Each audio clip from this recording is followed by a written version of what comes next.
Le 14 février est bien maintenu pour les élections présidentielles et législatives au Nigeria. Le président de la commission électorale l'a affirmé ce vendredi.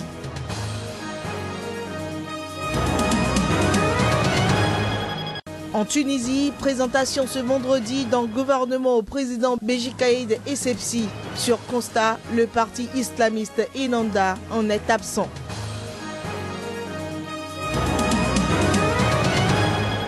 Le Japon met tout en œuvre pour sauver la vie de 2 otages nippons aux mains de l'État islamique. L'ultimatum fixé par ce dernier est passé sans rebondissement. Ravi de vous retrouver pour ce nouveau rendez-vous des informations sur SICA. Mesdames et messieurs, bonsoir. Les élections présidentielles et législatives de février auront bien lieu à la date prévue. La commission électorale du Nigeria l'a affirmé ce vendredi, ceci malgré les inquiétudes sur les délais de distribution de millions de cartes d'électeurs.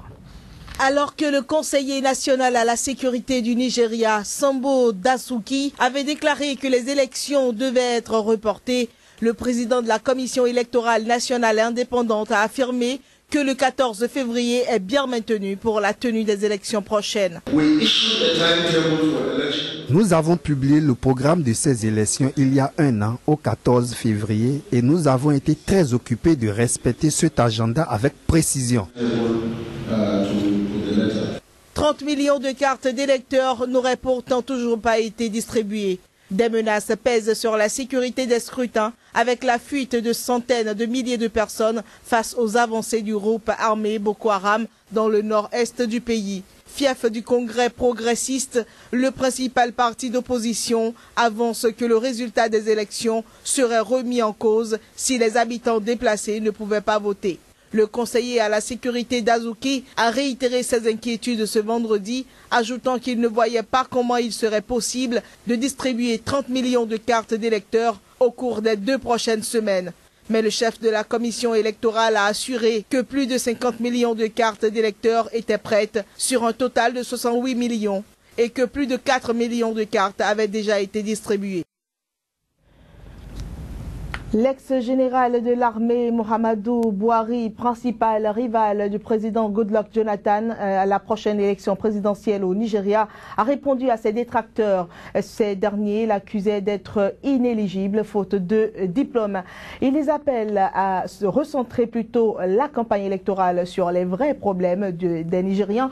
Et selon le candidat de l'opposition, le sujet principal de la campagne électorale ne saurait être son diplôme obtenu il y a de cela 53 ans.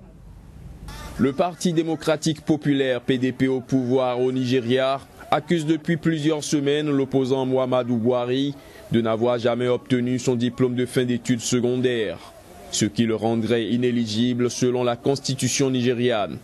Muhammadu Buhari a déclaré à la presse mercredi avoir demandé à son école secondaire de l'État de Katsina, dans le nord du pays, de lui fournir un exemplaire du diplôme qu'il s'est engagé à rendre public dès qu'il l'aurait reçu.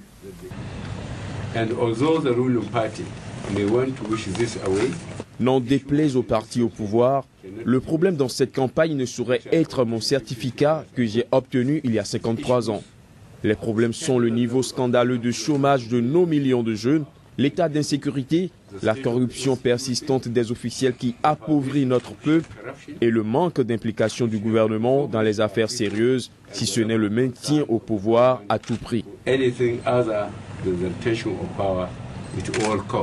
À l'approche des élections législatives et présidentielles, se présentant comme le plus serré depuis le retour de la démocratie au Nigeria en 1999, l'opposant est de plus en plus pris à partie par le camp du président Jonathan sur des questions personnelles. L'armée nigériane a également pris part mardi à la polémique en déclarant à la presse n'avoir trouvé aucun diplôme dans le dossier de l'opposant. Le Congrès progressiste APC, parti de Buhari, a aussitôt réagi à travers un communiqué accusant le parti au pouvoir de jouer à un jeu dangereux en tentant de compromettre l'armée dans le but de satisfaire des ambitions politiques égoïstes. Au Cameroun, le déploiement de l'armée tchadienne pour faire front au groupe Boko Haram se poursuit. Dans le nord du pays, les deux forces sont déjà très actives en attendant l'apport de l'armée des pays voisins, ce qui favorisera la création d'une force multinationale contre les islamistes nigériens. Le gouvernement tchadien l'a promis et s'est engagé à ne pas lésiner sur les moyens. Son armée sera de toutes les luttes pour combattre la nébuleuse Boko Haram. Et sur le terrain, l'armée tchadienne est bien là, aux côtés de son homologue du Cameroun. Et le déploiement se poursuit. Face à un groupe qui opère par invasion tel un essaim, la force conjointe n'entend pas faire dans la dentelle, mais développer des stratégies adéquates au mode opératoire des assaillants pour les anéantir chaque fois qu'ils débarquent. Ils viennent en surnombre. Parce que la fois dernière, on les comptait à plus de 300 personnes. Et ils viennent comme ça là, et après, leur forfait, ils y vont. Les dommages collatéraux, on ne les connaît plus. On garde encore en mémoire la prise d'otages camerounais par les islamistes. Ceux qui sont encore sur place continuent toutefois de faire les frais des exactions du groupe. Pour nous, les choses aujourd'hui sont difficiles pour le thé, le sucre et même les vivres. Depuis 2 ou 3 ans, la route du Nigeria est fermée et le sucre est pris par Boko Haram, stocké au Nigeria et vendu à 15 000 francs CFA. C'est trop dur pour la population.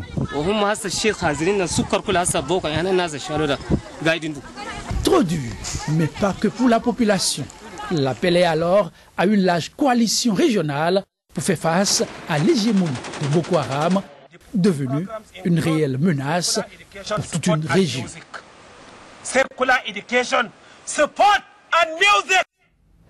Le Premier ministre tunisien désigné Habib Essid a présenté ce vendredi au président Béji Caïd Essebsi un gouvernement dont le parti islamiste Ennahda est absent.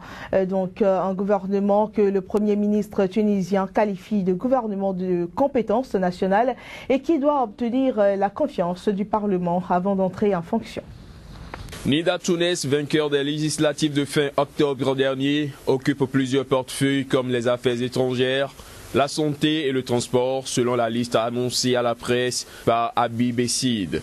L'Union patriotique libre, troisième force au Parlement, avec 16 sièges sur 217, récupère notamment les Marocains du tourisme, de la jeunesse et des sports. Le gouvernement est pour tous les Tunisiens. Il vise la concrétisation des objectifs de la révolution, tels que la liberté et la dignité. Il entend consolider le processus démocratique et favoriser les principes du développement économique et social dans toutes les régions. Le Premier ministre tunisien a affirmé à la presse avoir choisi les membres de son cabinet à l'issue de rencontres et de consultations avec les représentants des partis politiques et des composantes de la société civile. Il dit avoir entendu leur avis et leurs propositions concernant ce gouvernement et son programme de travail. Avant d'entrer en fonction, le futur gouvernement devra obtenir le soutien d'au moins 109 députés sur 217 lors d'un vote de confiance dont la date n'est pas encore connue.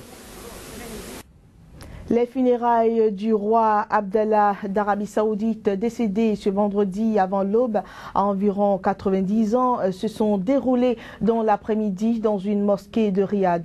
Ces funérailles, retransmises en direct sur les antennes de la télévision d'État, ont eu lieu en présence de plusieurs dirigeants du monde. C'est à la mosquée Imam Turki de Riyad que se sont déroulées les funérailles du roi Abdallah. Sa dépouille, recouverte d'une étoffe jaune, gisait sur un brancard posé à même le sol pendant la brève prière dite en la circonstance, en présence des membres de la famille royale au grand complet et de nombreux dirigeants de pays arabes et musulmans. D'autres personnalités du monde ont aussi effectué le déplacement de Riyad pour rendre un hommage appuyé au roi défunt. L'Arabie Saoudite est un partenaire, à la fois sur le plan politique et économique. J'avais avec le roi Abdallah des relations de confiance, y compris pour lutter contre le terrorisme. Nous annonçons notre tristesse après la perte d'un grand chevalier arabe, l'un des hommes braves de la nation arabe, le roi Abdallah, ibn Abdelaziz.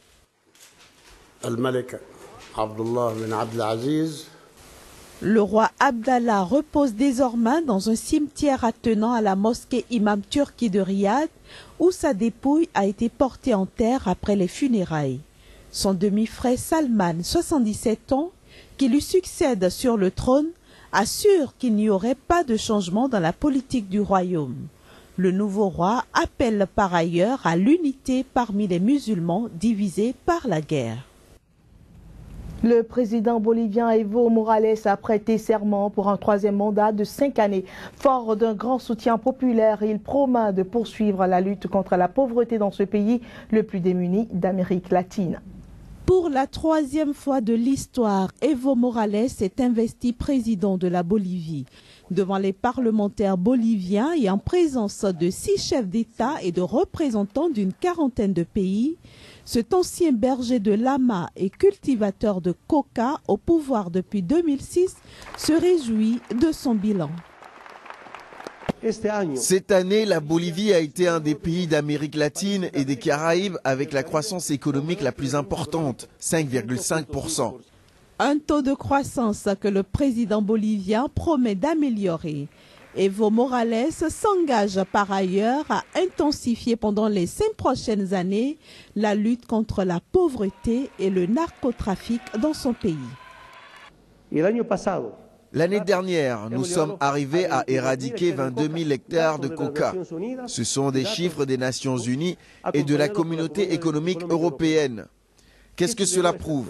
Que la nationalisation de la lutte contre le narcotrafic, en corrélation directe avec les pays voisins, a été très importante. Maintenant, nous sommes meilleurs pour combattre le narcotrafic, sans la base militaire de la DEA nord-américaine. Notons que Evo Morales est le plus ancien président en exercice d'Amérique latine.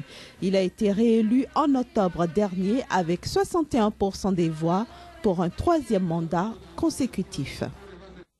Le Japon s'active pour sauver la vie de 2 otages nippons aux mains du groupe État islamique.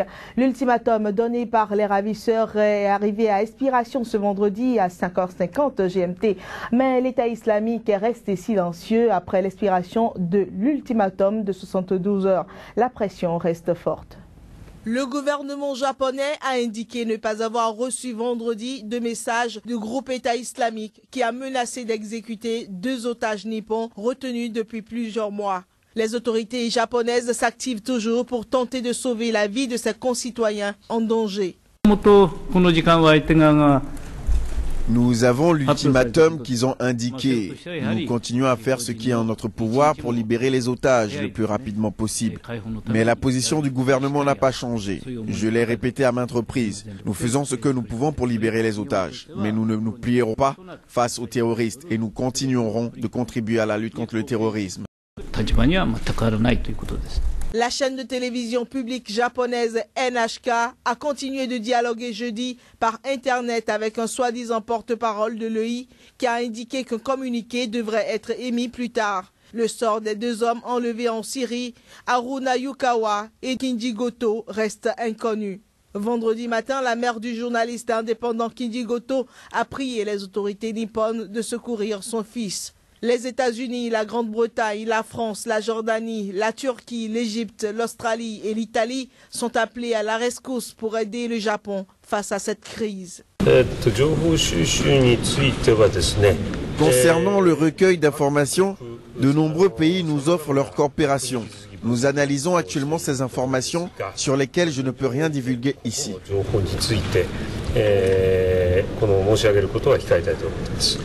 La communauté internationale a demandé à Kyoto de ne surtout pas verser la rançon de 200 millions de dollars exigée. Le premier otage, Haruna Yukawa, un homme de 42 ans qui prétend effectuer des missions de sécurité, avait été enlevé et maltraité en Syrie en août dernier, selon une vidéo postée sur Internet. Le second, Kinji Goto, est un journaliste indépendant. Il fournissait des reportages sur le Moyen-Orient aux chaînes de télévision nippones et était aussi actif dans le domaine humanitaire. Voilà, c'était donc votre édition sur Sika. Mesdames et messieurs, merci de nous avoir suivis.